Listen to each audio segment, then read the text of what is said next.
Oh, from New York, New York, you are listening to Extra Time, presented by AT&T 5G. I am Andrew Wiebe with my partners in soccer, David Goss, Matt Doyle, Caitlin Carr. It is Monday, May 16th. Week 11 is in the books. We're not quite a third of the way there, but basically a third of the way through the 2022 MLS season. And before we get any further, I just want to shout out my friends in Austin. We have such a wonderful tit-for-tat relationship. I got this Keep Doubting Us shirt in the mail. It fits like a sale. It's going to be a sleep shirt. Mindy's going to make me throw it away in like a year or so. But I thank you so much for sending that to me. I'm with you. We're on the same side. Don't let anybody tell you your success. Don't let them take it for granted.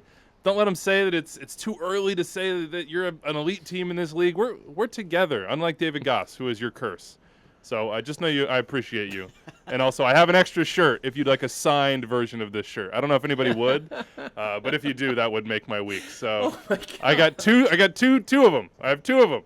Can't wear two. It's signed. Is it signed by? I haven't signed. No, I haven't signed it yet. I would sign it personally. Me, Andrew Wiebe. I thought you meant like the team sent you one. It was signed by the entire team.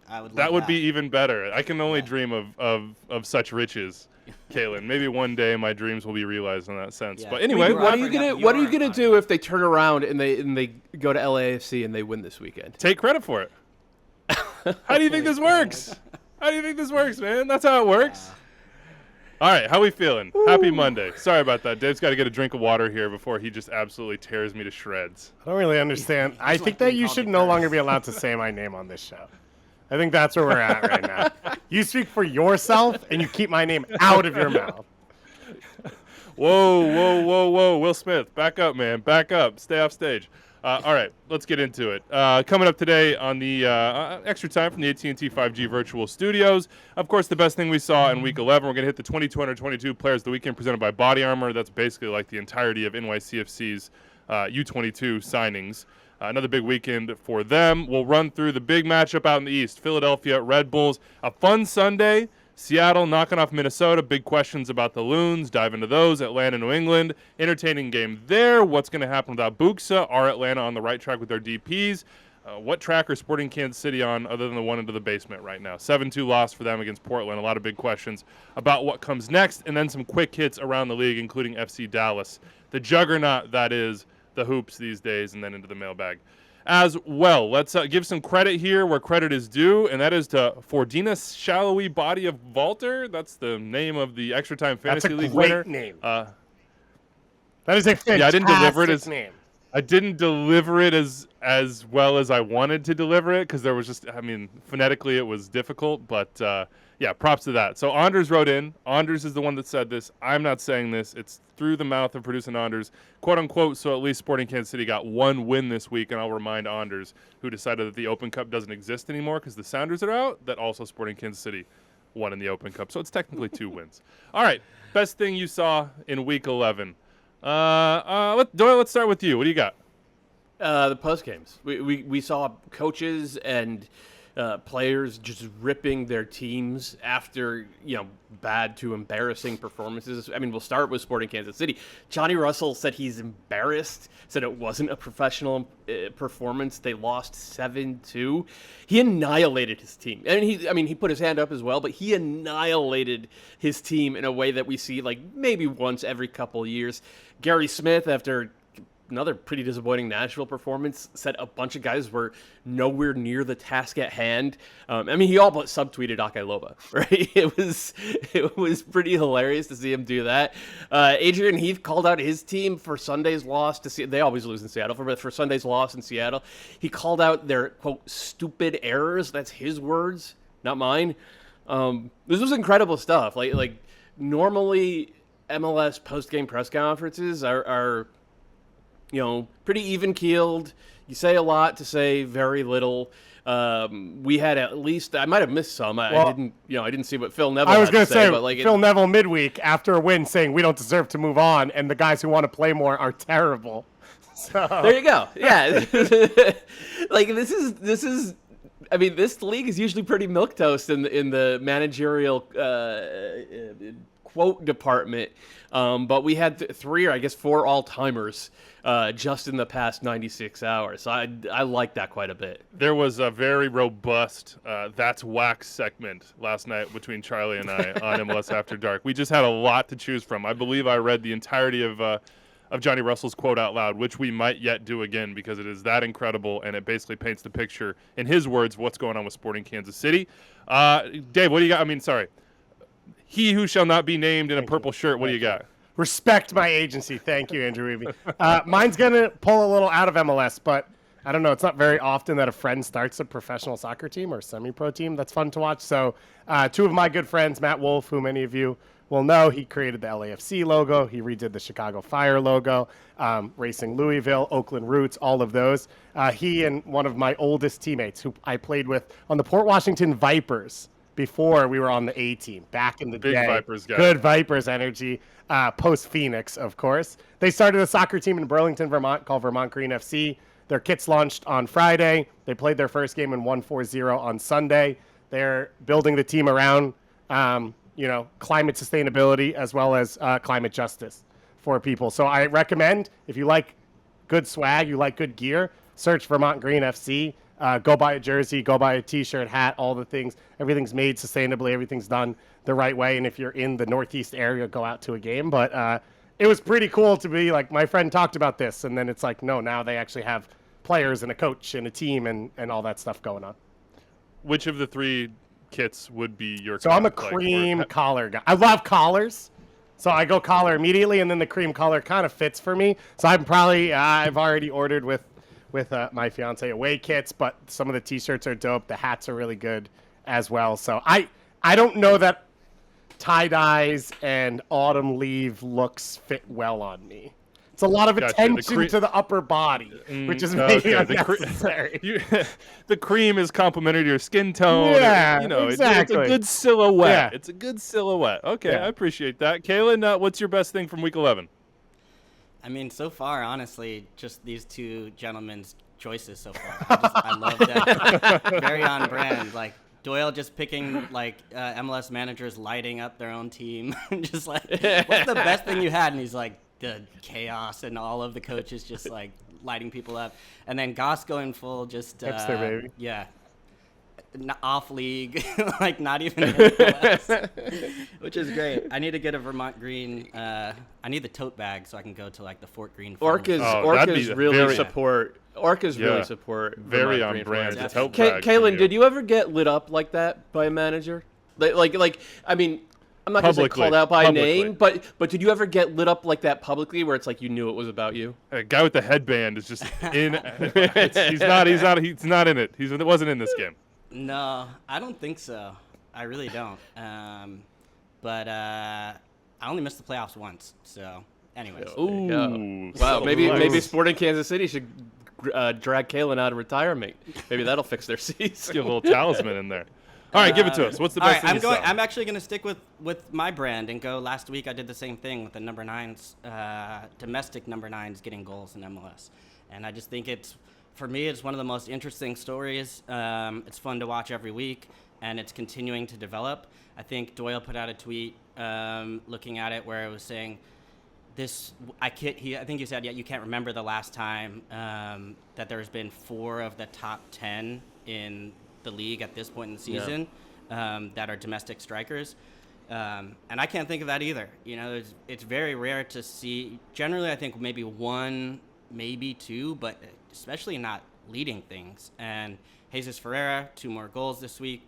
I think, what is that? Now he's up to 9 for the season so far. Jeremy getting 2 more as well. Now he's at 7. So we're able to see what he can do with, chances as far as just being in the lineup. And then San Jose giving them, I thought they looked very good in the attack. Still major problems in the back. Then you go which back is their down, brand. So everyone remains on brand. Georgie continuing his brand, trying to make a run for the MVP. I know Goss is very pleased about that. I'm surprised you didn't take that as your best thing of the week. Don't worry. We'll get on there. MLS Today, we started the entire show in French in honor of our overlords from Montreal. Mainly Nice. Susanna, because I know 0 words in French. I had to Google love for my tweet, which is amour, which is like the most obvious thing in the world. Yeah, it's like every language. That's just a good guess. And then Brendan Vasquez didn't score over the weekend, but he was very influential, pressing and I think had a big hand in creating the 2 goals that led towards Cincinnati's 4th win in a row. But for me, it's like I keep harping on it, but the clubs that these guys are at, those are the right clubs for domestic American strikers to go. And and I didn't mention Jousy. And that's a big one because he got his first goal for Colorado. And if he wasn't already an easy guy to root for, after Caleb Porter kind of lit him up on his way out, I think he's become even more of a figure that you want to pull for. He hit the post on the second one. So it's good to see him get his first goal and kind of like stake a little bit more of a claim towards a comeback season for whatever motivation he chooses to take on. But he's not going to put his out publicly, but you might guess where he's at privately. I don't know if this is on brand for me. You can tell me, but I just love Tati cherry picking. He's playing on the small field, and he's like, you know what? I got like 16, 24, whatever it is, fewer yards to run. I'm just going to hang out right around midfield, and I'm going to see if the Crew forget about me. And lo and behold, the Crew completely forgot about arguably the best goal scorer in the entire dang league, and Maxi Morales doesn't forget. Maxi Morales is out here throwing, outlet passes, and he's just like, oh, yeah, easy bucket, bam. Tati on the break, beautiful finish from Tati. New York City FC, absolutely rampant. They're going to be rising up the standings in the Eastern Conference. But right now, it's a 3-way tie at the top. Montreal, Orlando, and Philadelphia. In the East, out West, LAFC, Dallas, and Austin rounding out your top 3. That brings us to the best from your column this week, Doyle. You led with NYCFC. Yeah. Tell us why. Because they're doing it different, right? Like we're a year into the U22 initiative, and now granted, not all the young players on NYCFC's roster are technically U22s. Like Talis Magno is he's technically a young DP, and I think Santi Rodriguez might be signed with TAM, but the philosophy behind that initiative is there, and it's on the field for NYCFC, and everybody wants to do what they're doing, in terms of developing these guys into winning players. And we've seen it even the generation before the U22 initiative, because Tati Castellanos was not Tati Castellanos, when he came to MLS. Keaton Parks, he was kind of cast off from Benfica, a talented kid, but a cast off. He needed development. James Sands certainly needed development. They have been really, really good at this, and it's allowed them to come out of that CCL run, which ultimately I think was a little bit disappointing, but given how many different stadiums they had to play at and 70,000 miles, I completely understand why they wore out. But coming off of that CCL run, they're playing the best ball in the league. They are just absolutely pumping, folks. They've taken 13 of the last 15 points. Most of those games haven't even been close, including this one. It was only 2-0, but it could have been much worse than that. And they still have Maxi Morales, and we're going to talk about that in a little bit because he was in a new role. But they are kind of the ideal, I think, in terms of what the league had in mind with this U22 initiative. Because if you can develop young players like Tati, who they got for $2 million, into $12 or $15 million, you're going to be able to constantly just replenish that trough of talent that you have. And it's been fun to watch. It's been a lot of fun to watch. What's replicable about it? What's not replicable? Because when I think about not replicable, I go into the algorithm, as Garth Lagerwey called it, the City Football Group's just scouting infrastructure. That is probably not replicable for most MLS teams. I mean, they can aspire toward that, but you just have sort of a resource gap there and an expertise gap and just a physical presence gap throughout the world that City Football Group has. What isn't and what is replicable? Yeah, it's still too early to say. And I tend towards Garth's analysis of that, with CFG just has so many more resources scattered throughout the world, so that if you're spending $9 million on Talis Magno and your CFG, that's probably a good spend. If you're spending 15 on Ezekiel Barco and you're Atlanta, that's probably a bad spend. You probably don't have the ability to be as certain with where you're going. I don't know if that's replicable. I'm not sure if Ronnie Diallo gets enough credit for how good he is at putting these guys into spots to succeed. And like part of that comes from having a structure of veterans who are already successful and have that core. And it's very similar to what Seattle have done over the past 13 years now, where they always have that core. Sometimes it's 4, sometimes it's as many as 8 guys who are like veteran, proven MLS guys. And that makes it easier for, I think, the next generation to be really good, because you're not like Toronto FC, where you have 8 kids out there trying to carry a team. You have 2 or 3 who are plugged into spots where they can succeed. I don't know if it's replicable at the level that Ronny Deila has done it. It feels like it should be, because we're seeing kind of the same thing in Philly. Like, they don't miss on any of their signings either, and they don't have the same sorts of resources either in terms of global scouting infrastructure or in terms of just money to go out and spend $9 million on a Tallis Magno. But it's all, look, like NYCFC are one of the 2 best, I think, top to bottom teams in MLS right now, and it's because they are getting it right with these South American signings in a way that I don't think anybody else has matched it. I think I should step in here, so I think we should all have to say the word replicable multiple times in this show just to see if we can. How did I do, man? Because I felt like I was tripping. I was worried for a It's second. definitely, there's some syllables in there. You that can't just copy right there- that. You can't copy that. Yeah, replicable. So Yeah. the one thing I would say is I agree with everything Doyle said, and I actually don't know that it has to be. I think part of what MLS needs to grow into and is different teams built in different ways. And then there is a knock-on effect as well. And I think when you look at NYCFC and you look at these young players from South America, you're now looking at an opening for Red Bulls to get more academy kids from the area and say, look, you could play for our first team because you're going to be stuck behind guys if you're there, which isn't a bad thing for anyone. And I think it helps Philly and New England and all those teams like that. And then you look at FC Cincinnati starting Harrison Rebeldo, who is an NYCFC homegrown, who wasn't going to play there, and so they traded his rights to FC Cincinnati. And I think you'll see what NYCFC is doing, making the league better, and it doesn't always have to be, well, here's the model, now everyone else can follow it. It could be in other ways, and, I'm pretty sure we'll see some of these players maybe leave MLS and then come back to other teams, right, which is something we see with Lucho Acosta now in FC Cincinnati. There's a lot of ways that what NYCFC is doing can positively affect MLS, and it's not only just, well, it worked for them, so now how do you copy them? Maxi is a number 6. That's interesting. Ronny Deila had a really good quote on this after the game as well, Doyle. Yeah, he did. He said basically he's the smartest guy on the field. We could put him anywhere except goalkeeper, and he'll figure things out. The question with Maxi at the 6 is, can he handle it defensively? And that's basically a Ronny Deila quote. But, like, Columbus didn't force him to have to do that.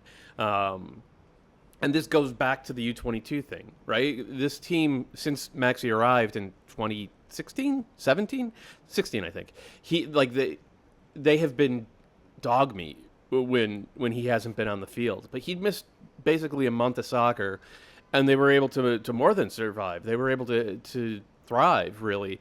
And that's because they had guys like Santi Rodriguez to put into that number 10 role. That's because they could drop Keaton Parks back and get real minutes from him as a defensive midfielder or sort of a game-controlling number 8.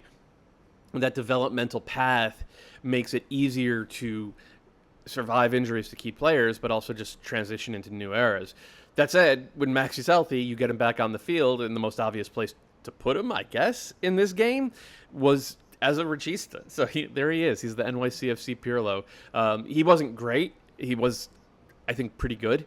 And then he, as you pointed out, Weeby, he had the ball over the top to Tati for the second goal that just iced the game, because it's like Deila's right. He's the smartest player on the field.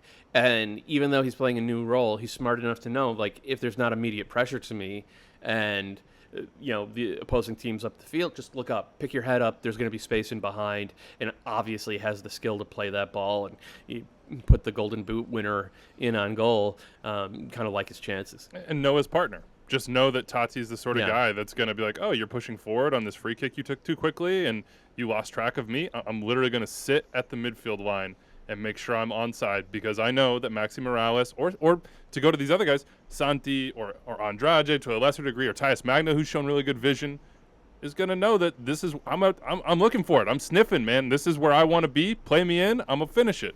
We have a question here from Brahma Ghosh who Also, says, wait, that's "How big not, a hole that's can?" not cherry picking. I just want to say that's just playing I know. the position. Agreed. I like Agreed. I like the idea. I like the idea of it cherry picking because we're Okay. watching NBA playoffs. Doyle pressuring me into it as he gives me updates on the group chat. So it felt like a basketball play in a way. You know what I mean? Felt like a little on that small field, etc. What would you Yeah. call it if it's not cherry picking? What is it? It's just being smart.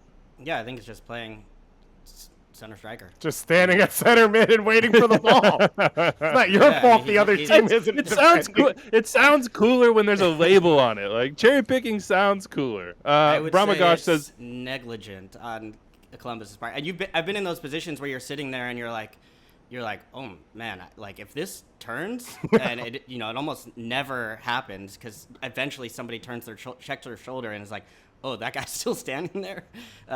Yeah, I mean, for both of the center backs to be pushed like that is, I was shocked.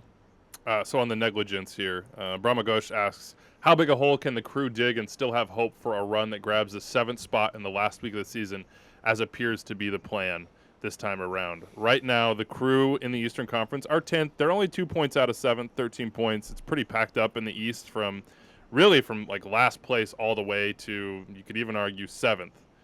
So what is the plan right now, does it seem like, in Columbus? Just wait for the summer to get that additional attacking piece to complement things? What's going on with the Crew? I'm less concerned about them in the back, actually, despite that play that we just mentioned. I mean, I think they have good goalkeeping. I think they generally have good center backs. I think where they're really struggling more is in chance creation and being able to get goals. And I think Miguel Berry hasn't been able to find his opportunities, and then they really haven't been able to create enough from the wings. There were a couple plays where Derek Etienne was able to kind of get in behind the back line or be able to, square some balls across, but then they've just kind of lacked that finishing touch. Zelarayan, I feel like always a threat from deep or from dead ball situations, but hasn't really had kind of those partners to play off. So I think it's just... and I actually don't even know if that's always a part of his game, even like the way we see other number 10s traditionally kind of like bounce balls off guys or combine and look and go. I think he's much more of an individualist in some ways, that he can kind of like create an opportunity and finish it himself. But so it's just kind of lacking some dynamic pieces. And I think, like you said, the hope has to be that they can get more solid defensively and then try and wait it out to see if they can add a piece, because I do think they're missing that. They brought in Diaz, they've brought in some pieces off the bench, but nobody's really been able to kind of become even like a game changer for them. Hurtado came in late and got the goal. What was it, last week? But against Toronto? Against New England. England. Yeah. Against the Revs. Yeah. But all I remembered was Omar, and I was like, oh, he was in Toronto now. But Here's the numbers to sort of illustrate this. 0 shots on target, 0.6 expected goals. No chances of really any consequence created in this game for the Crew. So, yeah, maybe waiting it out. Lead story for us is going to be, would you like to lead us in French? Allez! There you go. Allez, allez, allez. I still can't help myself. CF Montreal, 2-0 winners in Charlotte, where Charlotte had been very, very good so far this season. I believe 4 wins out of 5 games. Georgie gets a goal. Alistair Johnson gets a goal. They are top of the East after losing their first 3 games on 20 points. Since they lost those first 3 games, 6 wins, 2 draws. They are rolling, Dave. They are looking like a special team. We got people hitting us up from Montreal saying Georgie for MVP, ? Nancy for Coach of the Year, ? Your thoughts on this? They want to know what Olivier Renard should do in the summer. Do they hold on to Georgie? Do they lose out on millions in the process? Perhaps go for silverware? They are pretty encouraged in Montreal, and I don't blame them for being so. What do you think? Yeah, what do you think of this run? They had a build that they believed in, and they were able to put it together. And this is sort of the peak of this team. And when you look at it, they've done it with different pieces in the lineup. They've started different guys in central midfield, different guys at wing back. I still don't believe their true center forward has been on the field, and yet they've been able to get the performances out of that position to get the best out of Georgie Kamal Miller's been flexible. Rudy Camacho has stepped in and out. Alistair Johnson has played center back and wing back, gets the goal in this game. So they're showing flexibility. They're showing a clear tactical identity. They're showing a ton of belief. We talked about this on MLS today, but this 8-game unbeaten run started the week after they lost in CCL when they went up 3-0 in Atlanta, went up a man, and then lost 2 points, right? And that should have been the devastating moment that was like, yeah, Montreal's not good enough. They don't have enough pieces, blah, blah, blah. From that moment on, they've just gotten better and better. And that's really when Kai Kamara started to find the field as well. Wait, I'm going to stop you. You said they have a clear tactical identity. Explain to me their tactical identity. Well, they have. I think they defend in the most dangerous areas as well as anyone in MLS. So they know exactly where they're going to let you hurt them, and they know exactly where to stop it. And then I think with their wingbacks, they're able to pull you wide enough to just allow space for Georgie to find the game. And so it's not always clear patterns, but it is how do we find our best player in our best spot? And that's what you saw in this game, right? Kyoto leaving the middle of the field so that Georgie could find space when the other team had a diamond set up specifically to sit on top of him and have 3 players around him at all times, and they were able to create a different opening. So I just think their understanding of the channels of where they want to play and how they can affect another team is really impressive, and I think it shifts from home to away. I think at home, they're more aggressive. They're pushing higher up the field. Away, it's more hit and counter, which they're really good at because they have players that can play in those places, in those spaces. But yeah, so, and I think we've talked about Wanyama and Kone and that connection and what they've added to this team and brought to this team. And Torres, listen, I think the issue with Joaquin Torres is he's not consistent enough at what he does well. But if Georgie's playing this level and Kyoto's healthy and Kone's out there, then it's enough to get you over the line. I don't know that they're going to win the Eastern Conference in the regular season, but they're going to be around a home game the entire year. Let me turn that question. Would you be surprised if they won the Eastern Conference? If they do it without a second from Mason Toye, yeah. I'd be surprised if they had enough goal scoring in that team without that Is player. Mason Toye, when you say they're waiting, they haven't had their center, is Mason Toye that center forward for you? I mean, I don't think it's Bjorn Johnson, right? They like Sanusi Ibrahim. I don't know. They're better at scouting players than I am, right? They've already brought in players across the team that other people weren't looking at that have been really good performers for them. So it's fair to give them the benefit of the doubt on that. But yeah, that's what I'm saying. And listen, if he can't go this year, then as a fan, you'd hope, I'm not a fan, I'm saying what their fans would say, you'd hope that they spend a little bit of money to say, you're already this close, can you get us over the hump? On the Georgie going away thing, it'd be shocking to me if you mean Georgie being sold. It'd be shocking to me if every one of these guys, Jesus Ferreira, Georgie, Matt Turner's already there, if the deal is not I arrive in January. It's wild to me to think that a player playing well week in and week out with 3 months to go to a World Cup would want to go to a new country, a new team, entering a new season and find their feet and think that that's going to break them into the national team. But you don't control the world, and if it is your one shot to make that move for your career, then I guess you have no choice. There's also the thing with Georgie where it's like maybe he goes to the Nations League. Like, I hope he's on the Nations League team, and Berhalter says, you played great, you need to jump up a level if you want to push to the national team. So it's like a different situation than like a Walker Zimmerman, where it's like his name's already there in pen, even if he stays in MLS. But where Georgie, if Bologna wants him and they're like, yeah, we have a spot for you in the starting lineup of a Serie A team, then it's like that might be the push you need to get into a World Cup squad. I hope he stays for the remainder of this season. Same. I really hope he stays. The Brendan Aronson, Tyler Adams thing I think would be the best approach for it. But Tejan just won a title in Belgium. Right. And having some big moments for Bruges as well. I'll flip this real quick, Doyle, because I thought it was a great question on the tactical side. And Mehdi Haneman hit us up on Twitter and says, how is Montreal's style of play, quote, so different from the rest of the league? That's what Miguel Angel Ramirez said after this game. How would you respond to that? Yeah, I'm not sure it is all that different from the rest of the league, but I'm taking a look through who Orlando have played so far. And Montreal, to be fair, no, I'm saying, sorry, Charlotte have played so far, and to be fair, like, they haven't played anyone who really uses who use wingbacks, and who sort of puts two guys out there with chalk on their boots and tries to open you up underneath to hit those third line passes, like that ball from Kamal Miller to Torres on the Georgie goal. Like that's not a pass you see a ton in MLS. MLS teams are more about being compact, especially in the Eastern Conference for whatever reason. They're more about being compact and kind of attritional in terms of win the ball, go forward, quickly get numbers up, flood the box. Whereas Montreal are a little bit more patient, I think, in terms of building from the back and using the positioning of those wingbacks to do, as David said, and open up space underneath for either Georgie or Torres, who I didn't like last year, by the way, but who's been very good this year, to come underneath and start combining and just that one pass immediately makes your whole midfield scramble. And it forces your center backs into really tough on-the-fly decisions that Charlotte's didn't get right. And so it's kind of I see what he means about it being a different sort of challenge from other teams in MLS.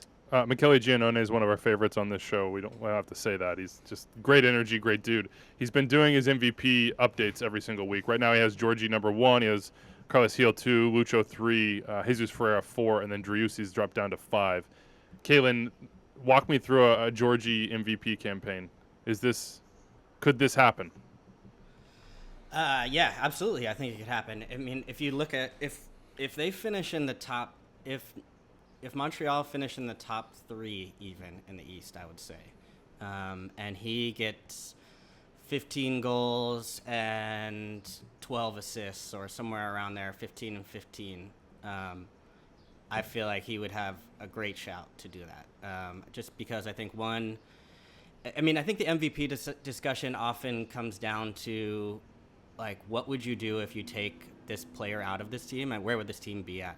And I think that there is a very easy answer to say, if you take him out of this Montreal team, I think they're back down closer to where they have been in the past, which is fighting to get in the playoffs. We're hovering right around that playoff line at points and then below at points and scrambling to get in. So I think that's a really good and really easy way of that's a way where I think João Paulo wasn't able to kind of make that progress last year because he only got that credit in a sense because the Sounders were still going to be in good shape even without him. Whereas if you drop that one singular player like Georgie, I think is in Montreal, I think it's a very, very different picture for that team. For example, the Chicago Fire, the last place team in the East, they don't have Georgie. Oh. So By the way, is anybody willing to go guarantee that Montreal's a playoff team this year? Yes. Are we at that point? I would guarantee it. I think I picked them 5th preseason. So did I. Yeah. So I feel Four or five. I still feel pretty good about that, and I think to what Kalen's talking about with MVP, I think it's the same conversation around non-saying coach of the year. If they're in this top 4 in the East all year, and maybe even more if Georgie leaves, he'll be a finalist, and he should be. Let's talk about the team that had what appeared to be the top spot in the East sort of locked up, but have hit a dry spell despite not losing a ton of games. That's the Philadelphia Union. They host the Red Bulls. We know what the Red Bulls do on the road. Well, for I think, what is this? Maybe even the first time this year the Red Bulls didn't win away. It was the first time in 6 games. 1-1 draw. Philly had a lot of opportunities to put the game away. We have Max Halprin hitting us up on Twitter, says, for the Union, he calls him Jim? I've never heard that before in my life. But does Jim Curtin, it's no space there. Just Kayla, is that what you call him in the locker room? I have not heard that one yet. Yeah, that's a new one. That's a new one for me, Max. For the Union, does Jim Curtin have to fix something, or is this the ebb and flow of a season? So I'll start by saying I think it's the ebb and flow of a season. I could understand if your thought is Philly should win the Supporters' Shield, that they've given up huge points over the last 5 games, and they've sort of basically erased the advantage they had against NYCFC coming into the year, which is how I'm looking at it in the East, which was you have CCL, you're traveling, you have all these games. Can we build an advantage that you have to chase us from? Now they are 3 points ahead, and NYC has a game in hand. So they've lost all that. But starting from an even point, I would still say Philly has a chance to win Supporters' Shield because I think this team's good enough. And I would say coming into this year, the hope was that Gazdag brought you a different level offensively than anyone that in your team has had over the last 5 years. And Michael Uhre was that attacking piece up top that could finish things off. He showed up late. His visa was late. Now he's hurt. It's not like he's a guy who has injury history where that's the worry coming into it. He's a 26-year-old, probably a different age because I always get them wrong, but he's somewhere around there. And so I think for this Philly team, they're still elite at both of the fullback positions. They've got probably the best defensive core in Major League Soccer, however many of the numbers you want to put in there. They've got depth with the young players that Jim Curtin hasn't leaned on, and maybe that's your one complaint is just rotation and having players fresh more often, although he tried in Open Cup. But I would say that this is a Philly team that I don't worry about. Because when you look at the results, it's Montreal, who we just talked about. It's at LAFC. It's at Nashville in the opening of their brand new stadium. And it's home to Red Bulls, who are the best team in MLS history on the road. So that's my point. I leave you all the floor. I'm going to take the floor and keep it moving because we have so much to cover from this week. Let's hit Sunday here. And Kayla, I'm going to throw this to you. I want to know what you think about Thiago Almada so far. 2-2 draw for Atlanta and New England. It was a comeback for Atlanta. They were down 2-1. Adam Buksa had 2 goals. Buksa is absolutely on fire. And we'll get to maybe what the Revs do this summer, likely without him for the rest of the season, because that's probably going to happen. What do you think of Thiago Almada? I mean, the quality is there. You see just on the finish there, his ability to kind of find that space and find that little margin. And the bigger question I had was less about his quality and maybe more how it fit within the team and just how this Atlanta team was going to kind of work together. But when you see now how these pieces are starting to gel and some of the goals that they're scoring, especially the goals that are coming from that combination play in tandem, you're seeing that piece is it's looking really good for Atlanta United moving forward. That now, defensively, there are still some issues as far as getting stretched or isolated, and part of that's just come from I think so much of the injuries and just how important Miles Robinson is just one of the best defenders in this league. So but as far as the quality goes, those guys are magic right there with the combination with Moreno and Araujo and the little it wasn't just that goal from Almada, it was that his little outside of the foot kind of lifted through ball there that Araujo puts in. It was that's nice, right? So the quality's there. I agree with Doyle. I mean, Doyle's saying he's still really high on this Atlanta United team, and I agree. I think they have a lot left, considering if you were to take out the top 4 most important players coming up through the center of any team and see what happens to an MLS team, I would say you'd be at the very, very bottom of the table for almost any team in MLS. But the way Atlanta are constructed, you see now this team still has a lot left in the tank. And in some ways, I feel like these guys are only just starting to gel. And I think Jill in the post-game show was in the interview. I think the manager said, I think there's still more from these 3. Yeah, I'm gonna jump on top of that and say it's not just attacking quality; it's attacking chemistry. And Kalen said it, Gonzalo Pineda said it, and it's there, and it's obvious when you see, especially Almada and Araujo playing together. That Araujo goal is a great example of it, but we saw it a week ago as well against the Fire. Those 2 guys, even though they're similar type players, and even though I think at first glance the fit was a little bit questionable, I'm over that already. With those 2 guys in particular, they're clearly already making each other better, and that's going to allow 2 things. First of all, as talented as Barco was, he never had chemistry with anybody. Just he was that type of player, and Almada has already surpassed that. So I think that there were some justifiable concerns in the Atlanta fan base ahead of this season that he was just going to be Barco 2.0. He's already better than that. So that's one. And 2,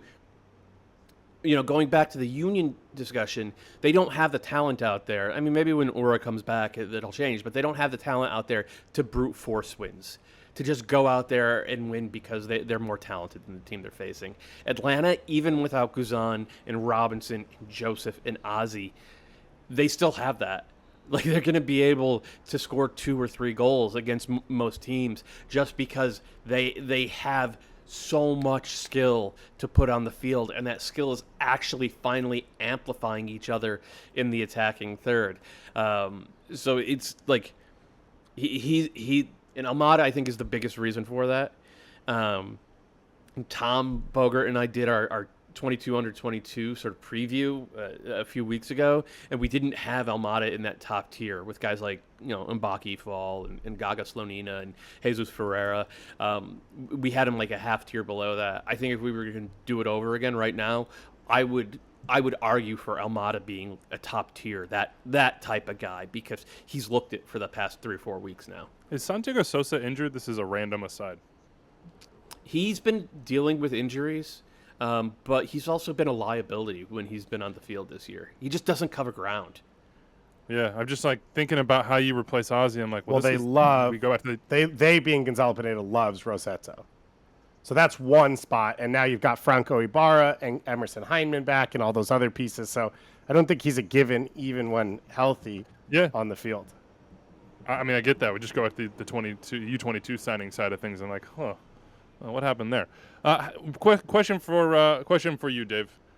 Adam Buksa's on fire. It seems like Adam Buksa will likely be sold in the summer. At least that's what Adam Buksa would like, as he tries to make a World Cup team.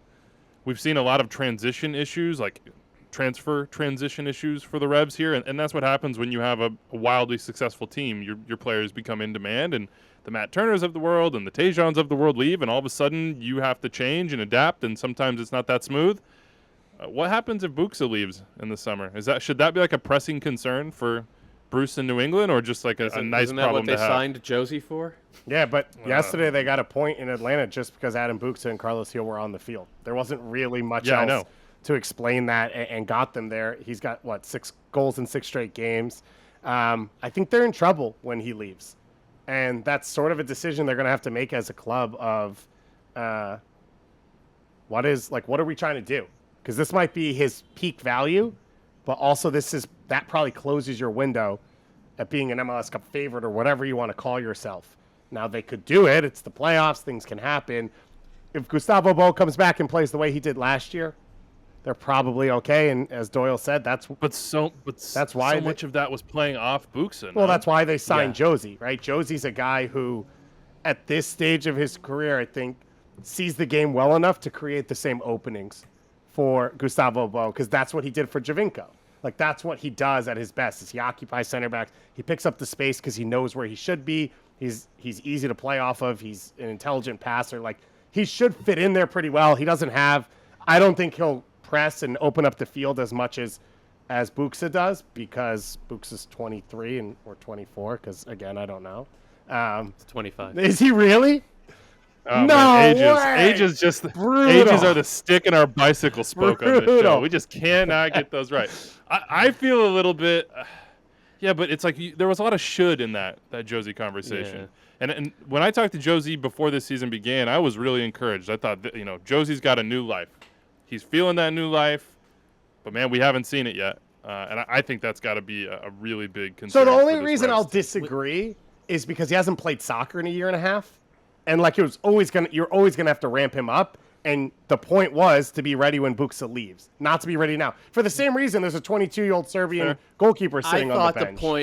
I thought the point was to have him ready for CCL. No, that was the point of signing Josie. Well, they only played 2 CCL games, so they didn't have a ton of time to get him. We just talked about taking out 4 players. If you take out Tejan, you take out Matt Turner in the summer, and you take out Buksa from the team, tell me how New England's going to be in the back half of the year. Not great. You might see Carlos Hill doing a lot of gesturing, a lot of pointing. in heavy discussions with the sideline. Let's turn to Seattle, Minnesota. Again, this Sunday was a blast, man. It was really fun to watch these games.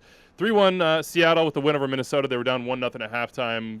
Brian Schmetzer said afterwards, hey, it took us a while, but the quality came out. And he's right about that. The quality comes in the form often of Christian Roldan, who gets a goal, draws a PK, and has an assist, which is a very Christian Roldan game. The dude he's just a gamer. He's just a really incredible player to watch, and I'm sure even more so to play with. We could talk more about that, but we want to talk more about Minnesota here. The stats are not good for them. I want to say that's 5 losses in 7 games, something like that. And here's Adrian Heath after the game. Quote, and I underlined these parts, so I might skip around. Quote, we have to stop making the mistakes or we're going to have to start changing the personnel up. He's changed up the personnel a good bit this season. He's not been stagnant in that sense. Let's see. He liked the shape. He thought they were well prepared. It didn't think it wasn't that they didn't play well. Everything about the group, quote, today was spot on. Maybe not the final balls and the opportunities. Wanted more in the first half, more goals, that is, and I thought they had opportunities to get them. But here's another quote on the defensive side of things and why I thought they lost the game. Quote, we can't keep doing what we're doing. If teams are going to beat us, let them beat us through their good play, not by us giving them opportunities by stupid mistakes. That's what we're doing at the moment. Drew Gallo hit us up and says, what's it going to take to get Minnesota on track? This team has too much talent to be losing games at this rate. Do they? Doyle. Do they? That's a question for you. They have 2 DP center forwards on the bench in this game. Robin Ludd is the starting center. Robin Ludd is a nice player.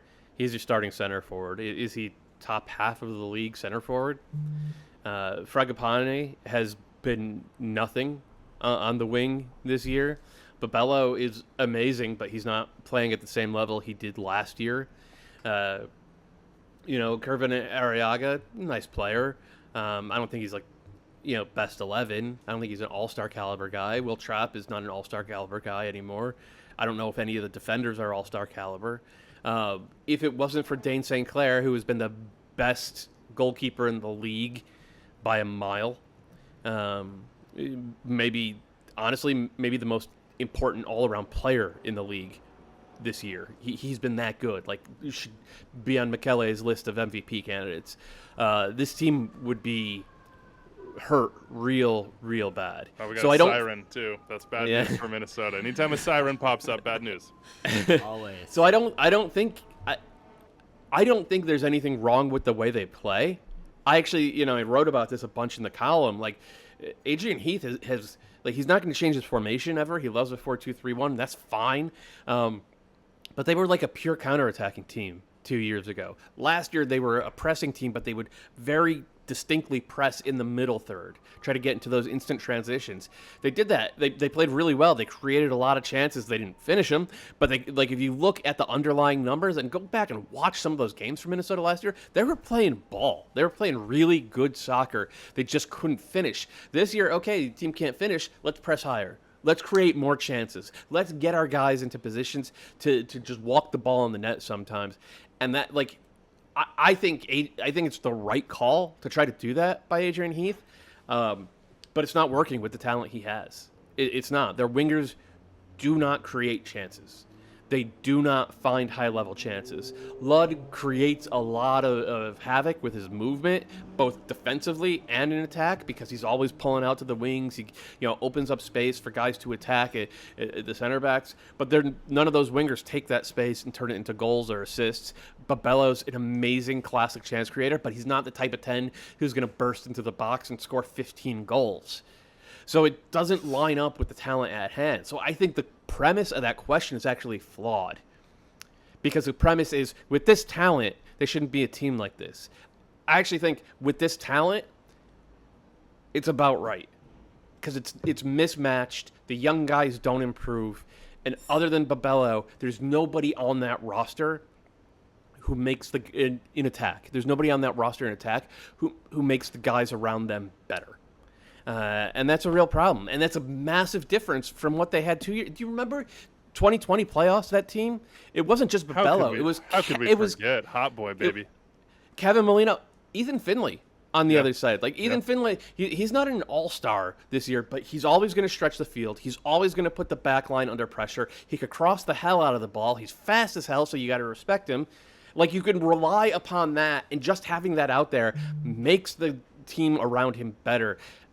Minnesota has nobody like that in 2022. It's like I don't think Adrian Heath, the manager, is the problem here. I think Adrian Heath, the GM, has done a really questionable job. So the only moment that pops in my head, and this is like one very small moment out of everything, was the goal against the Rapids to open things up in Open Cup was Hunu dropping deep and playing a through ball in the space he vacated for Abu Dunladi. And you mentioned it.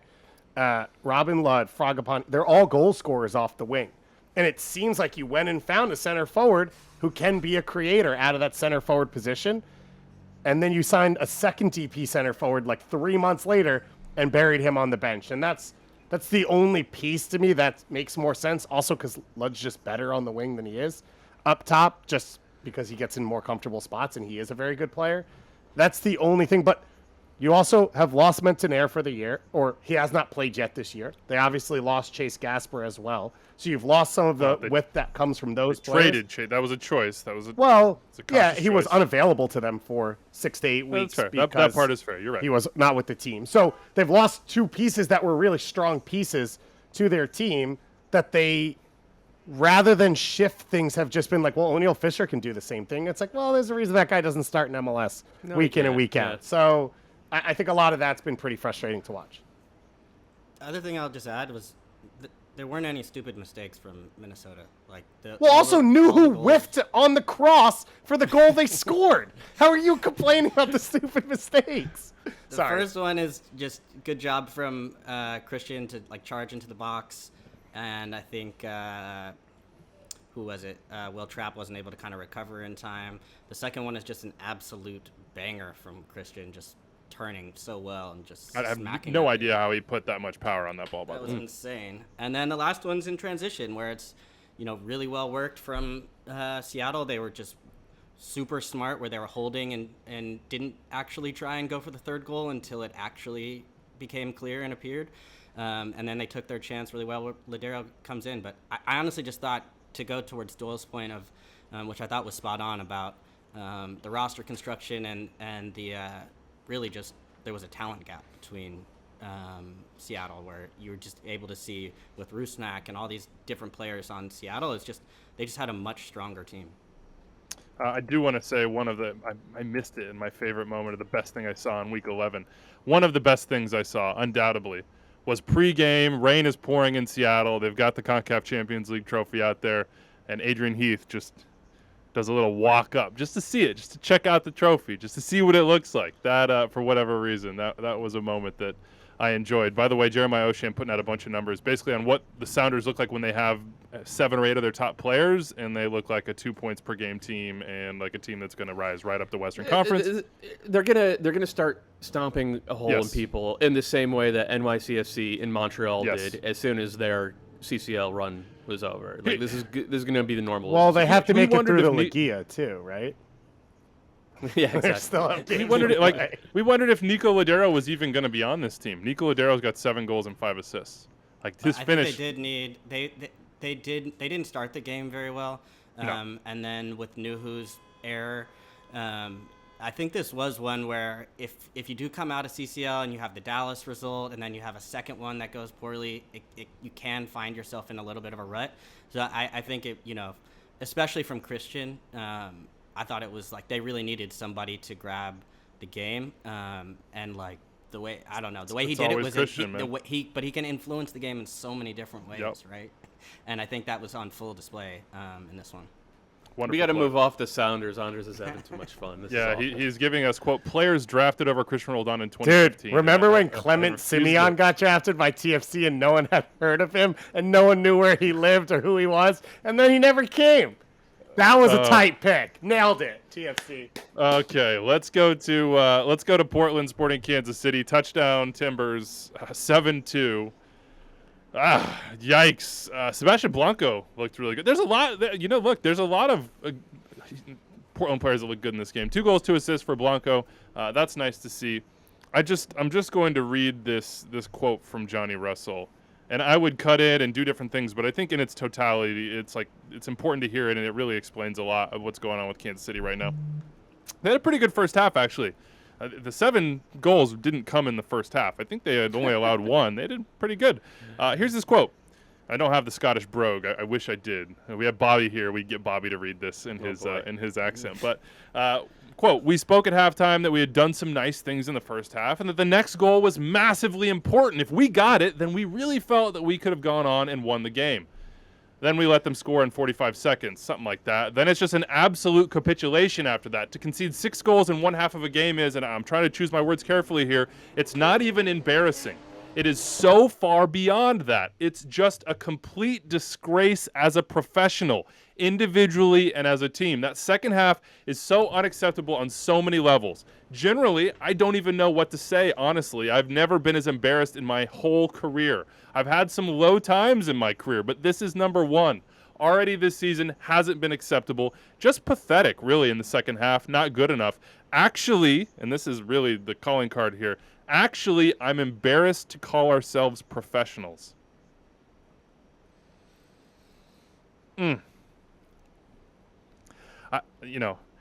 Just reading that, like the thought of writing it sounds hard.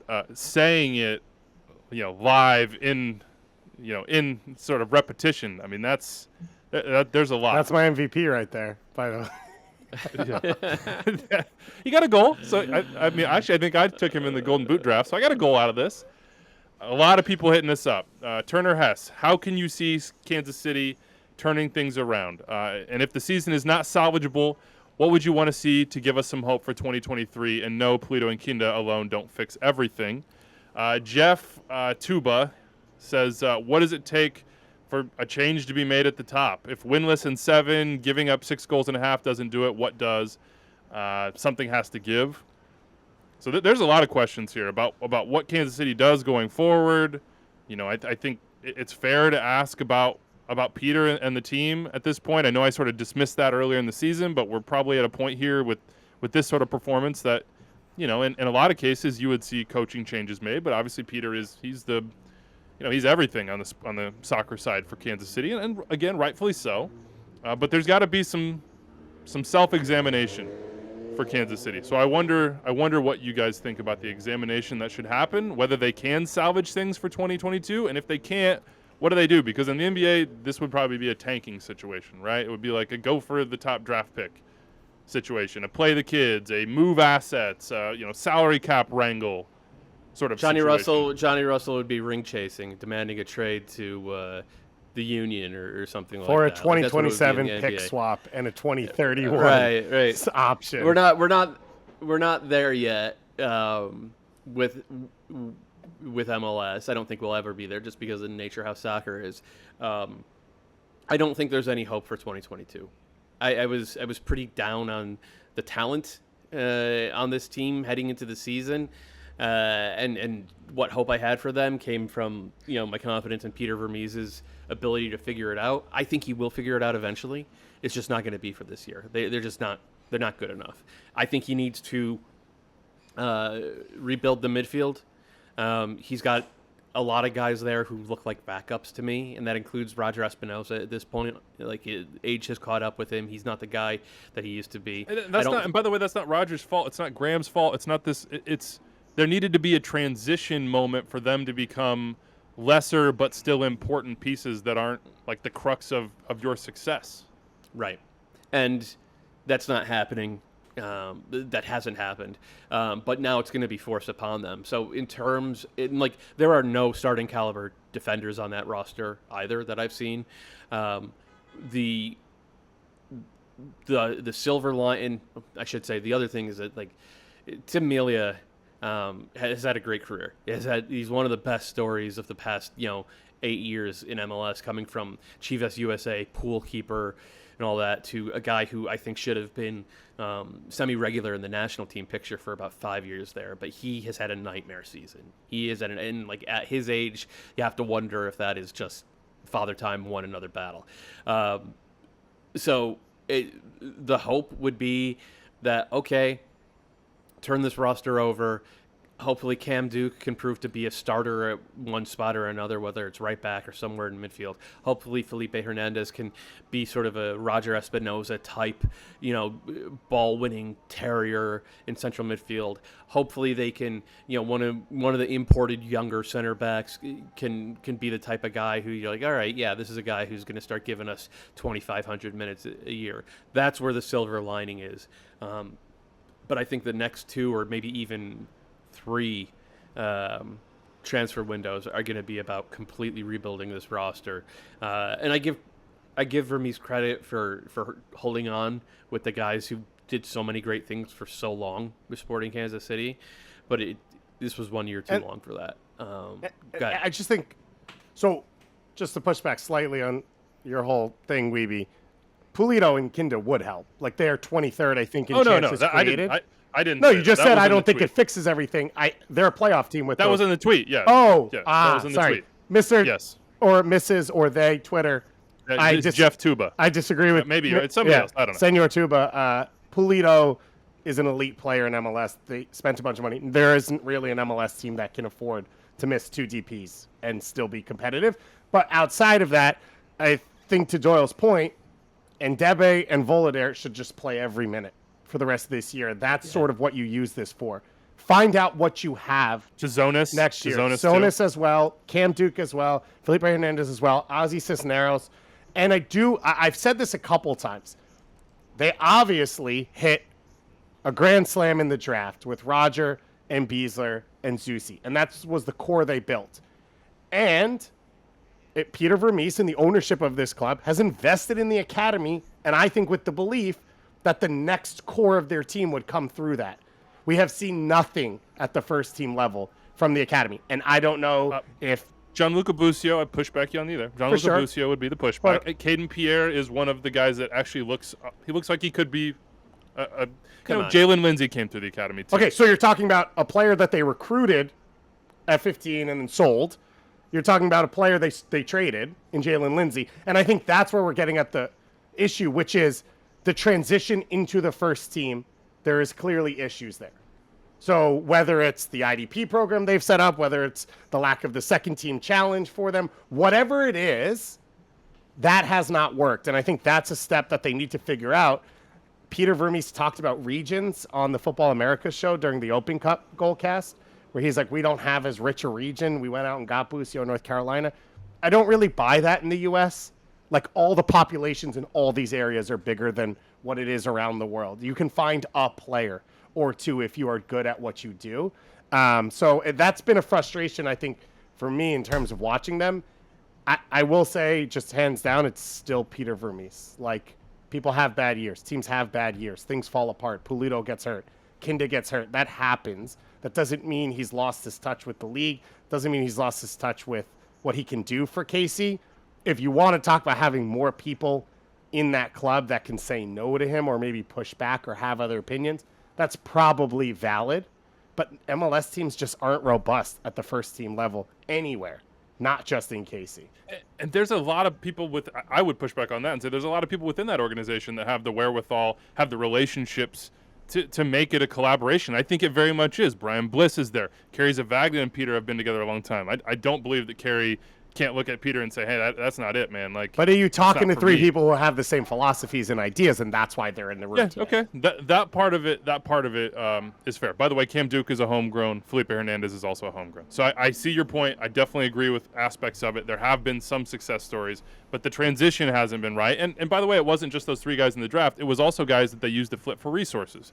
Like, they did get a really good job there in the mid-2000s, whether it be Nemeth or Kai or whoever, all these different guys that they CJ Sapong. They killed it in the draft. Yeah, I know. It's more. It was like 8 guys in the draft. It was Chance Myers. Mm-hmm. It was CJ. It was Dom Dwyer. It was it might be. Yeah, Dom's a good one. Yeah, but I'm saying they flipped a lot of those guys on for assets too, and then used that to reinvest in building the team. And for a long time, they had sort of like max TAM.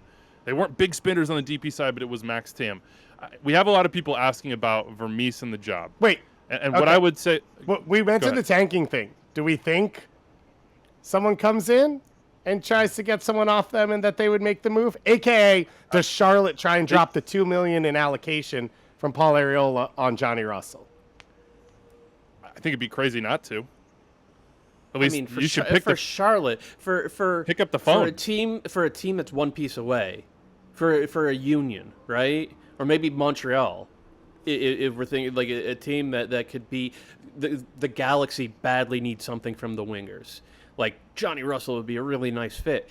But the difference between MLS and the NBA is that in the NBA, and that's how we're framing this, is we're talking about multi-millionaires.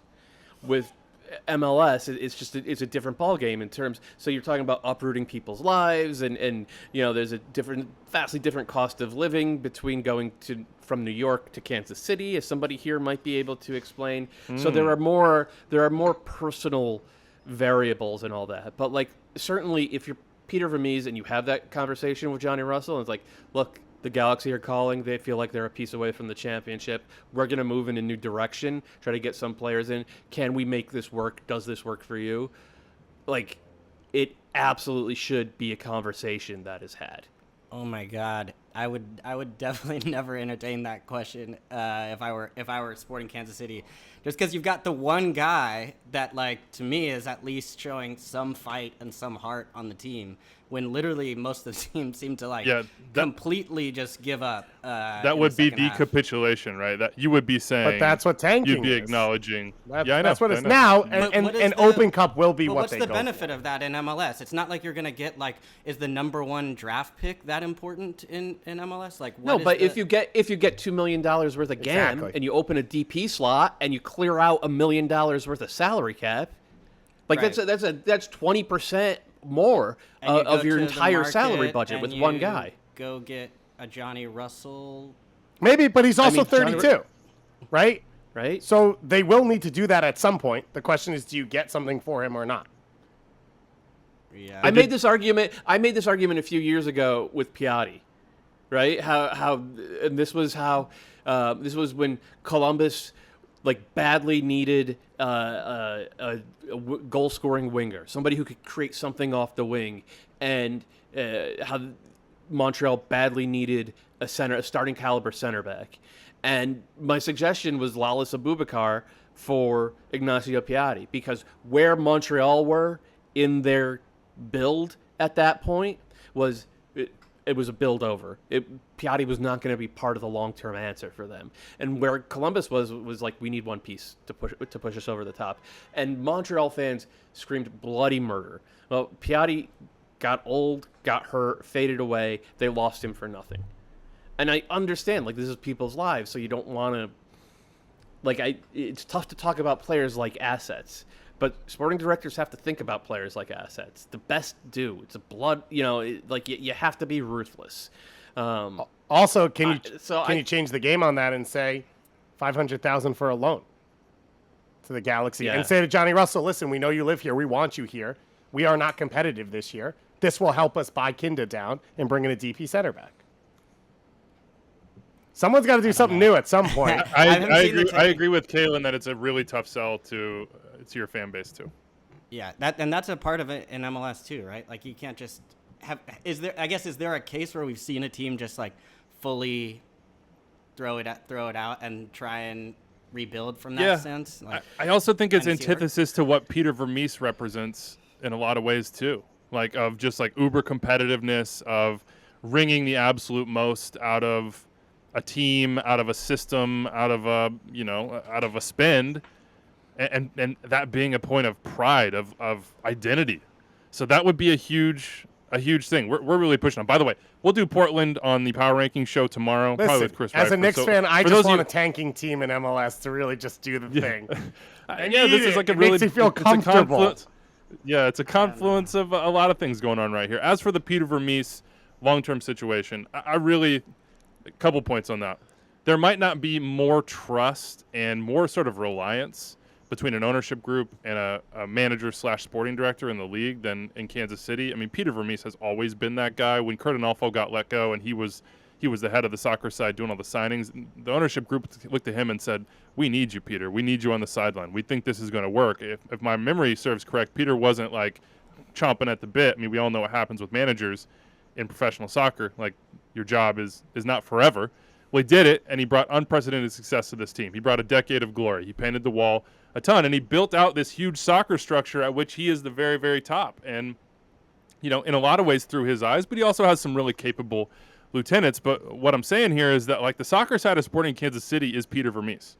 And so this is not a situation like, let's say, in D.C. where Hernan Losada's doing some things that you're like, well, this ain't going to fly, man. We gotta move on. And it's actually – we can actually do that because we have Chad Ashton, who precedes him, who has political capital with all these players in a different way than Hernan Losada. We have a front office that's been here for a long time and ultimately calls the shots, and nothing's going to change there. So our identity as a pressing team, which we've decided on, and Losada just sort of fit into, is going to continue. There'll be continuity. Losada's gone. We can just turn that page. You can't just turn the page. Peter is, he's the czar, as I've said before.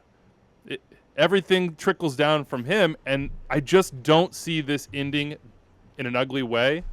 The results, if it does end, and I don't know that it will, I think it'll come down to what Peter wants to do. Maybe he's tired, man. Maybe he's like, I need a new project. Maybe he's thinking I haven't had a day off in more than a decade because of all the things that I do. Maybe I just want to do something different, whether that be a different team in MLS, international soccer. Maybe I go to Hungary and coach a first division team. I don't know what Peter would want to do. Maybe he just wants to take a rest, or maybe he wants to say, you know what, this is my new challenge. I'm going to bring this team back. I built them. I'm going to bring it back. It's on me. I hold that responsibility. Point being, with the level of trust between the ownership group, the relationship, the depth there, his connection with the fan base in the city, I think it'll be a situation that doesn't get ugly, where they're making the decision together, and I certainly don't think there's any chance at all of it happening during a season.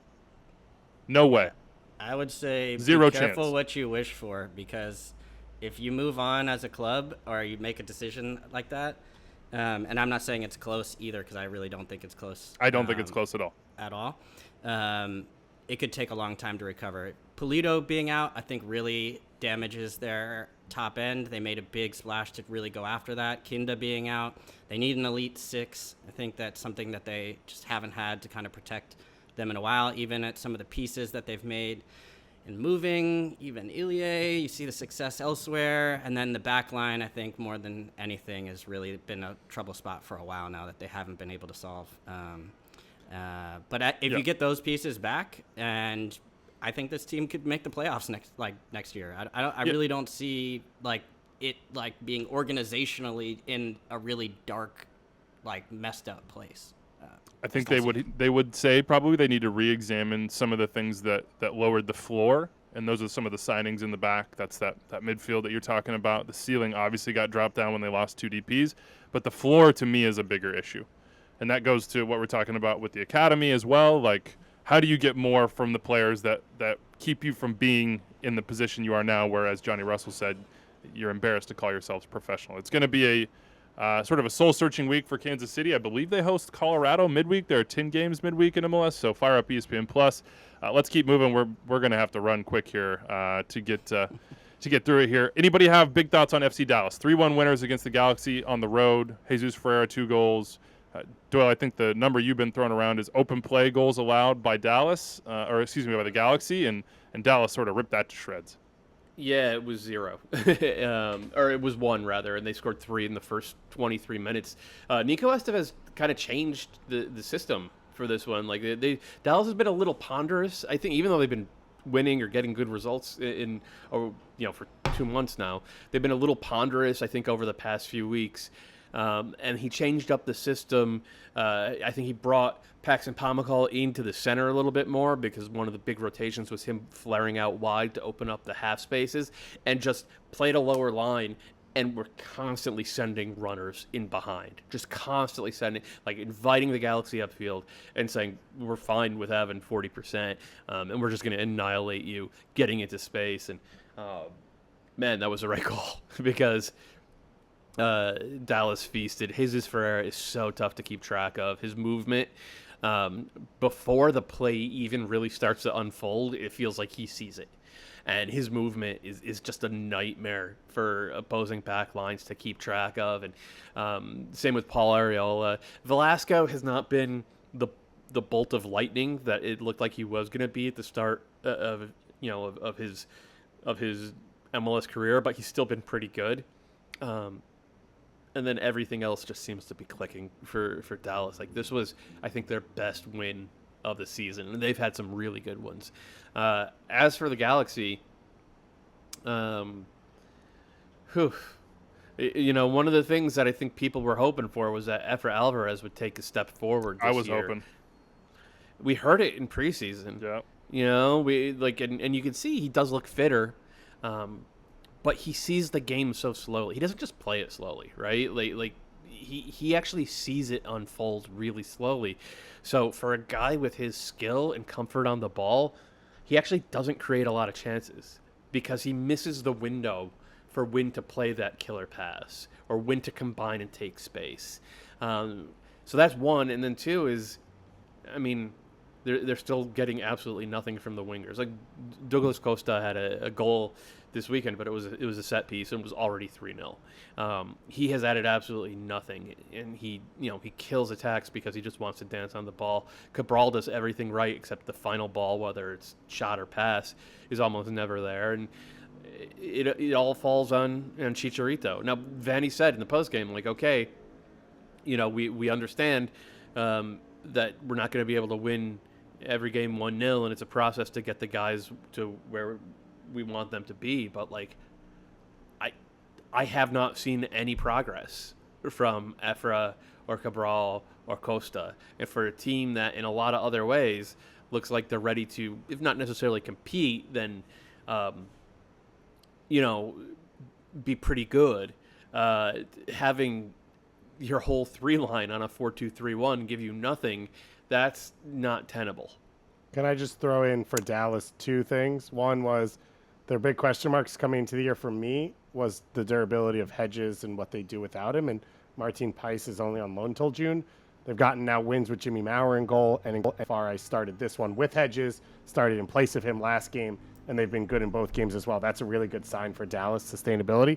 The other is get your Ferreira jerseys back out. Santi Ferreira, the youngest of the family, starting 8 games for North Texas SC. I called their game on Saturday night. Starts at the 6 or the 8. So the next Ferreira is ready for the bloodline. So you don't have to stress how long Jesus will be here. We're building a spine of Ferreiras. A 6, a 10, and a 9. Can't The believe it's legacy taken of this long. the legacy of David continues. It will never end, not ever. All right, let's high press the rest of the one show. thing I and would just get through. add, Raheem Edwards. Sorry, I know. Raheem Yeah, go Edwards ahead. out No. in this one, and I think he's been super important to the Galaxy this year. Chase Gasper had trouble on the first, well, actually on 2 of the goals. So I think Raheem Edwards coming back hopefully should be a boost because I think it was a short-term sort of muscle strain injury. All right, let's high press the rest of this so Doyle can get out of here and we can all enter. Plus, I don't know, do you like hour and a half podcasts, folks that listen to Extra Time? Maybe you do. All right, we'll get us started in the quick hits. RSL 2, Austin 1. Comeback win for RSL. A red card for Austin, but also just a awesome looking environment at the Riot. I want to thank the Austin folks for this jersey. I will Venmo you right after this show, I promise. And I do have another one to give away if somebody actually wants it. I don't know if you would. Andrew Brody, one of the best stories of the weekend, late banger to win it. Andrew Brody is 27. He signed as a homegrown with RSL when he was 25 years old. He's an RSL Arizona guy, and he's like boys with Justin Glad and some of those early dudes that came through. But he was always the guy that probably wasn't going to make it, and his career sort of shows that. He played more than 100 games with Real Monarchs. He was just trying to grind it out, trying to get there. This was his first MLS goal. Earlier in the week, he signed a contract extension through 2024 with an option for 2025. It was literally a dream moment for him. His quote afterward, it's a moment that we've all dreamed of since I joined the RSL Academy when I was 16 years old. It's a moment I didn't think was always coming, but I give a lot of credit to my parents for giving me the resilience to keep going and never give up. It's a type of story among many, I think, in Sandy right now that are getting people in seats and getting them excited, juiced. It is popping. That's 5 straight sellouts at the Riot. I think their record is 7. I expect them to get that. You got Jefferson Savarino coming in soon. But there has been a page turned from, choose your words carefully here, Andrew, the drama and toxicity of what surrounded that club for a good bit. And they're getting back to what they were back in the glory days of like 12, 13, here at the Riot, Battle Hymn, CCL, Team is the Star, etc. and it looks like it's really fun to be there on that one. Marcos Hernandez hit us up from Austin and says, I asked what we should talk about. He said, not Austin, please. And so we will follow your lead, Marcos. How about Vancouver, San Jose, Doyle? Give us a quick one. Just a wild second half, like real MLS after dark energy. A couple of goals from Jeremy Abobasi. What was nice to see in this one, from a Quakes point of view, it was Montero, Cowell, Abobasi, and Christian Espinoza all involved in two of those goals, and the other one was Espinoza to Montero inside the 6. And it's like Chris Leach, I think, did a good job of going out and adding pieces that fit to the pieces that were already there. And Abobasi in particular, I mean, he's got 7 goals. He's playing like the type of center. He's playing full-time center forward. He's playing like the type of center forward I think a lot of us thought he could be. But yeah, the defense is still a wreck. And Lucas Cavallini, this Caps team, nothing has gone right for them this year. They look completely cursed. But Cavallini has gone out there a number of times now and just like completely emptied the tank and been miserable to play against. And he was, I think, the biggest reason why they were able to come back and get a point from this one. But these two teams still do not look like playoff teams to me. Chicago, Cincinnati. One of those two doesn't look like a playoff team. The other one is FC Cincinnati. It's incredible, Kalen. 2-1 win on the road. Sort of a gift-wrapped win for them. But, hey, they're not going to look at 3 points and complain. No, four wins in a row for FC Cincinnati. I believe that puts them I think 4th in the table right now. That certainly has never happened for them in MLS. There's no way. No. Yeah, I mean, so give Noonan a ton of credit. I think he's done a really good job getting this team organized and getting them in a system that gets the best out of their players. And they press at the right times and were able to create their luck in a way against Chicago. And Chicago has fallen into, I think, sort of a crisis of confidence in a way, where we're seeing them making some of the mistakes that we've seen in the past versions of Chicago Fire. I got two tweets that both asked if they're cursed, Kalen. Do you think that they're cursed? Is there a curse at play here? Is there dark magic involved? No, I do not think they're cursed, but I think this is what happens when you build a team.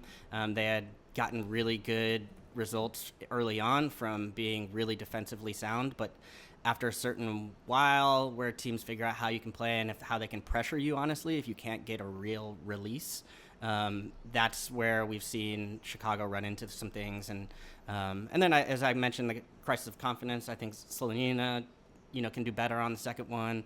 The defense just giving up some opportunities there, but I think the story really for me, one thing for Chicago I'd say is like, they have a couple pieces coming in. I think Mueller looked good in spurts as someone who can actually like be a bit of a release and beat a guy one-on-one or like create an opportunity for himself.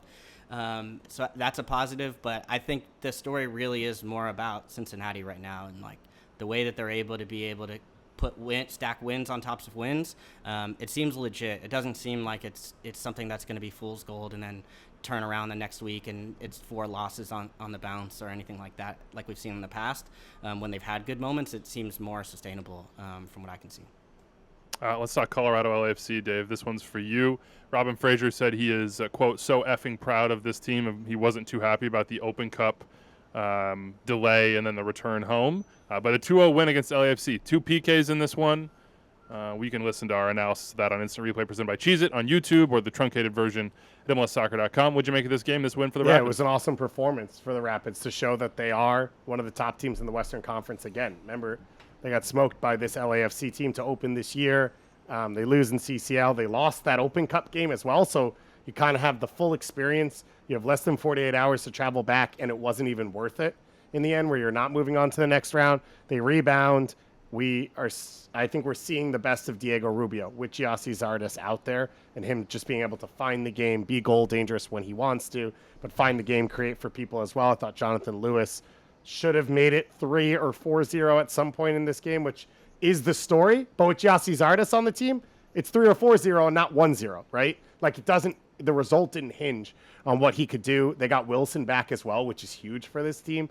He is one of the best at playing out of the back and sort of managing that back line for them. So I think for the Rapids, it was it was a big performance in a big moment. National TV, no turnaround, no time to turn around, LAFC coming into your building, all those things, which was a proving point for them. And they're starting to feel, I think, like this is the team they expected to be over the course of this season. Houston 2, Nashville 0. Houston win at home, jump over the playoff line. On goal differential, there are 4 teams on 15 points right around the line in the Western Conference. Houston was 10-man. Adam Lundqvist got sent off. And other good news, Coco Carrasquilla signed permanently. Or extended. I can't remember which one it is. But he's going to be around for the rest of the year either way. I can't remember off the top of my head. But I just want to read these Gary Smith quotes. Signed him, whoever's highlighting them in the doc. Oh, good. Whoever's highlighting them in the doc, please discontinue. Gary Smith, today was the first time I've seen a group of players that we put on the field who have been nowhere near the task at hand. Gary Smith, the display from an awful lot of guys was nowhere near the standards we've shown time and time again. Say it a different way. Quote, I took a chance on playing a few bodies and trying to get a bit of rotation going. There was no fluidity, belief, or confidence in the group from the very outset. That is strange to me. They only rotated 4 players. No, Hani was not on the field to start. He came on at half. No, Walker Zimmerman was not on the field to start. But then he came on as well. There were 4 rotations in this team. I think I saw that's concerning someone tweet to me. out that they've made the least amount of subs in MLS so far this year. Second fewest. least? Second. Okay. Yeah. Who's the least? Yeah. So what's that? What? I don't care. It doesn't matter. The least is Philly. Yeah, that makes sense. So what? It's Eric Miller at like right center back, Taylor Washington at left back, Luke Hackinson, and then Ethan Zubak got the start. And then they made rotations and still didn't look up to it. Up a man? I don't know, man. I really, really think this Nashville team has the pieces, and I think they could win they could potentially even win the West with the glut of home games. But that's strange to me. When I mentioned that story about MVP and what happens when you take a piece out of a team and what it looks like, I think this is a perfect case of that, where you take out Hani Mukhtar and you take out Walker Zimmerman, and you see it doesn't even look remotely close to the same. But credit to Houston on the other side. Credit to Houston, because they took their chance as well, and they were down a man. It was a gutsy performance. Quintero, for me, like, they've been able to get the best out of him, and they got up 2 goals. They took him out of the match, managed it well. So it was definitely a big step forward. Houston needs to find some consistency, but this was big for them. They're getting Ache. I believe he's played his final game with Atletico Madrid, and will head over to Houston. Of course, wouldn't be available until the open of the transfer window. So, yeah, that's good news for Houston. Above the line this season for them: 4 wins, 4 losses, 3 draws, positive goal differential, even though it's just +1. All good, but they have played 7 home games and just 4 away. So there will be a reckoning, so to speak, when they figure that out. Inter Miami blew a lead to DC United at home. Leo Campana scored. That's good, but they had a 2-0 lead, and they didn't win the game. That's bad. Taxi Fountas looks very good. He has either scored or assisted all 7 of their last goals, 5 goals, 2 assists in 336 minutes. So that is money well spent to go pick up Fountas a little bit early for DC United. And I just want to – I said on a show back when they fired Hernan Losada, I didn't know what their identity is. I think I've figured that out. They want to be a pressing team. How effective they are at that is still questionable game to game. It was pretty darn good last year. But we'll see what Chad Ashton can do the rest of the way, because he's going to be in charge, it seems, till the end of the year. And, we'll see what DC United can pull off. I think we ended here, guys. That's it. See, Doyle, we got you out on time. Look at that. Just barely in an hour and a half show. Amazing. I know. All right, Power Rankings, which Let's you go can to the listen mailbag. to. No, Yeah. Power Rankings, which you can. We did mix a ton of mail in here. Doyle says we don't get to the mailbag, but I mix it into the show now, so we make sure we get to it. 401-2060 extra time at MLSsoccer.com. If you're mad about us not talking about your team, tweet at me at Andrew_Weeby. Put together the guest list for Power Rankings every single Monday night, and I always want to pick up where we left off. You can also tweet at Dave, who 5 days a week is talking to at 11 a.m. Eastern on Twitter Spaces, as well as on the MLS Today podcast feed. Go check that one out, and go subscribe to the call-up as well. If you were interested in the Georgi Mihailovic MVP talk, Georgie was on the show last week, so there you go. Got an interview with him. With that, we are out of here. Enjoy your week, everybody. Adios.